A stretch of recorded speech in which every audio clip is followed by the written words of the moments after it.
ಎಲ್ರಿಗೂ ನಮಸ್ಕಾರ.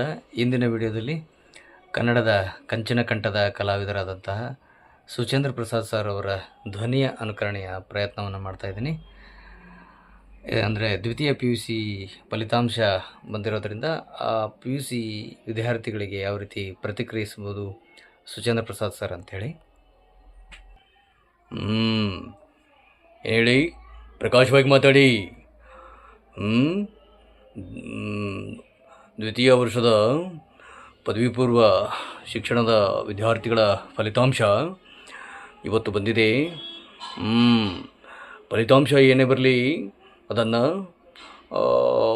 ಧನಾತ್ಮಕವಾಗಿ ಸ್ವಾಗತ ಮಾಡಿ, ಭವಿಷ್ಯದ ಬಗ್ಗೆ ಧನಾತ್ಮಕವಾಗಿ ಚಿಂತನೆ ಮಾಡಿ, ಯಾವುದೇ ಕಾರಣಕ್ಕೂ ನಕಾರಾತ್ಮಕ ವಿಚಾರ ಬೇಡ.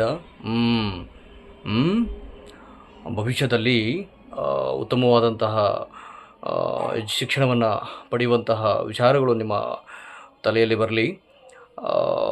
ಏನೇ ಫಲಿತಾಂಶ ಬಂದರೂ ಅದು ಉತ್ತಮವಾದ ಅಂಕಗಳು ಬಂದರೆ ಸ್ವಾಗತ, ಕಡಿಮೆ ಅಂಕಗಳು ಬಂದರೂ ಕೂಡ ಅದನ್ನು ಸ್ವಾಗತಿಸಿ ಮುಂದಿನ ಪ್ರಯತ್ನ ನಿಮ್ಮದು ಉತ್ತಮವಾಗಿರಲಿ.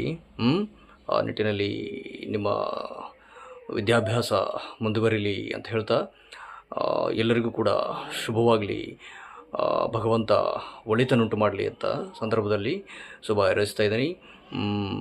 ನಮಸ್ಕಾರ.